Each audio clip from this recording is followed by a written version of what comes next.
Yes, 20 ജീവനക്കാരെ, കപ്പൽ ജീവനക്കാരെ രക്ഷപ്പെടുത്തി എന്നുള്ള വാർത്തകൾ കൂടി ഇപ്പോൾ വരുന്നുണ്ട്. രക്ഷാപ്രവർത്തനം തുടരുകയാണ്. നേരത്തെ നമുക്കറിയാം 9 പേരാണ് ലൈഫ് ജാക്കറ്റൊക്കെ ഉപയോഗിച്ച് അവിടെ നിന്ന് രക്ഷപ്പെട്ടിരുന്നത്. 20 പേരെ രക്ഷപ്പെടുത്തി എന്നുള്ള വിവരങ്ങളാണ് നമുക്ക് ഇപ്പോൾ ലഭിക്കുന്നത്. ഇതുമായി ബന്ധപ്പെട്ട് ഉള്ള വിവരങ്ങൾ വന്നുകൊണ്ടിരിക്കുന്നുണ്ട്. ബാക്കിയുള്ളവരെ രക്ഷിക്കാനുള്ള ശ്രമങ്ങൾ തുടരുന്നു എന്നാണ് നമുക്കറിയാൻ സാധിക്കുന്നത്. എന്തായാലും 20 മുതൽ ഏതാണ്ട് 24ഓളം ആളുകൾ ഉണ്ടായിരുന്നു എന്നാണ് അറിയാൻ സാധിച്ചിരിക്കുന്നത്. ബാക്കിയുള്ളവരെ രക്ഷപ്പെടുത്താനുള്ള ശ്രമങ്ങൾ തുടരുകയാണെന്ന് മനസ്സിലാക്കുന്നു. എന്തായാലും 20 ജീവനക്കാരെ രക്ഷിക്കാൻ സാധിച്ചിട്ടുണ്ട്. ഒപ്പം തന്നെ ഇവർക്കുള്ള ജീവൻ രക്ഷാ ഉപകരണങ്ങളൊക്കെ കപ്പലിലേക്ക് ഹെലികോപ്റ്ററിൽ നിന്ന് ഇട്ട് നൽകിയിട്ടുണ്ട് എന്നൊക്കെയാണ് നമുക്ക് അറിയാൻ സാധിക്കുന്നത്. സിജോ വിജോൺ ചേരുന്നുണ്ട്. സിജോ, നേരത്തെ തന്നെ ഇതിനുള്ള ശ്രമങ്ങൾ തുടങ്ങിയിട്ടുണ്ട്. ഹെലികോപ്റ്ററിൽ നിന്ന് ഇവർക്ക് വേണ്ട രക്ഷപ്പെടാൻ ആവശ്യമായിട്ടുള്ള കാര്യങ്ങളൊക്കെ ഇട്ടുകൊടുത്ത് അവരെ രക്ഷപ്പെടുത്താൻ സാധിച്ചു. എങ്ങനെയാണ് രക്ഷപ്പെടുത്തിയത്? നമുക്ക് ഇപ്പോൾ ലഭ്യമാവുന്ന വിവരമനുസരിച്ച് 20 പേരെ രക്ഷപ്പെടുത്തി എന്നുള്ളത് തന്നെയാണ് ഉള്ളത്. നമ്മൾ ഏറ്റവും പുതിയ ദൃശ്യങ്ങൾ, ഫോട്ടോസ് തന്നെയാണ് ഈ റെസ്ക്യൂ ഓപ്പറേഷനുമായി ബന്ധപ്പെട്ട ഫോട്ടോസ് നൽകിയാണ് പുറത്തുവിടുന്നത്.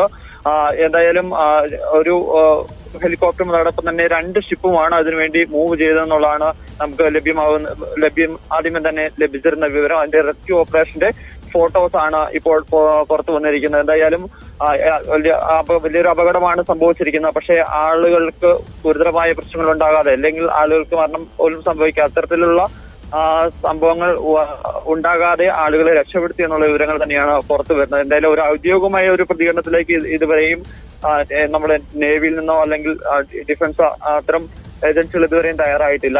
എന്തായാലും മറ്റ് ആളുകളിൽ നിന്ന് ലഭിക്കുന്ന വിവരങ്ങളുടെ അടിസ്ഥാനത്തിൽ തന്നെയാണ് ഉള്ളത്. എന്തായാലും 20 പേരെ ഇപ്പോൾ ഈ ഷിപ്പിൽ നിന്ന് രക്ഷപ്പെടുത്തി എന്നുള്ള ഒരു വിവരം തന്നെയാണ് ഏറ്റവും കൂടുതലായി പുറത്തു വരുന്നത്.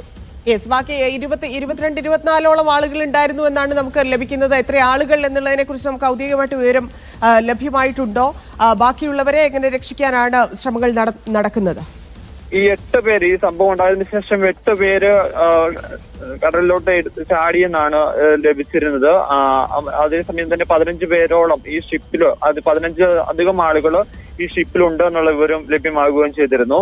ആദ്യഘട്ടം എന്ന നിലയിൽ ഈ പറയുന്ന ഹെലികോപ്റ്റർ ഉൾപ്പെടെ അങ്ങോട്ട് എത്തി ഇവരെ റെസ്ക്യൂ ചെയ്യുകയാണ് ചെയ്തിരിക്കുന്നത്. ഇതിൽ കൃത്യമായ ഒരു നമ്പർ നമുക്ക് ലഭ്യമാവില്ല. എന്തായാലും ഇവിടെ നിന്ന് 20 ആളുകളെ ഇതുവരെ ആദ്യം ഇങ്ങോട്ട് കടലിലോട്ട് ചാടിയതും അല്ല ഷിപ്പിലുണ്ടായിരുന്ന ആളുകൾ ഉൾപ്പെടെയാണ് പുറത്ത് കൊണ്ടുവന്നിരിക്കുന്നത്. എന്തായാലും അവരെ എത്ര സമയത്തിനുള്ളിൽ ഇവിടെ എത്തിക്കാനാവും, അവർക്ക് നൽകുന്ന മറ്റ് ചികിത്സ ഉൾപ്പെടെയുള്ള കാര്യങ്ങൾ വിവരങ്ങൾ ലഭ്യമാകുന്നുള്ളൂ. എന്തായാലും പോസിബിൾ ആണോ? അതുമായി ബന്ധപ്പെട്ടുള്ള വിവരങ്ങളുണ്ടോ? ചോദ്യം ഒന്നും കൂടി ആവർത്തിക്കോ? കപ്പൽ അവിടുന്ന് ലിഫ്റ്റ് ചെയ്യുന്നതിനെ കുറിച്ചുള്ള ആലോചനകൾ നടക്കുകയാണോ? അതിനുള്ള സംവിധാനങ്ങൾ എങ്ങനെയൊക്കെയാണ്? പ്രാഥമിക ഘട്ടം എന്ന നിലയിൽ ഈ ഷിപ്പിലുള്ള ആളുകളെ പൂർണ്ണമായും പുറത്തു കൊണ്ടുവരിക, അതോടൊപ്പം തന്നെ ഈ ഷിപ്പിൽ അപകടകരമായ വസ്തുക്കൾ തന്നെയാണ് ഈ ഷിപ്പിലുള്ളത് എന്നുള്ളതാണ് മനസ്സിലാക്കുന്നത്. അങ്ങനെയാണെന്നുണ്ടെങ്കിൽ അത്തരം സാധനങ്ങൾ, ഈ അപകട സാഹചര്യം ഒഴിവാക്കാനുള്ള അത് ഷിഫ്റ്റ് ചെയ്യുന്നുള്ള കാര്യങ്ങളിലേക്കാണ് പ്രാഥമികമായിട്ട് ഒന്നിൽ പോകുന്നത്. ആളുകളെ പുറത്തെത്തിയ ആളുകൾക്ക് അപകടം ഉണ്ടാക്കാത്ത രീതിയിൽ കൊണ്ടുവരിക.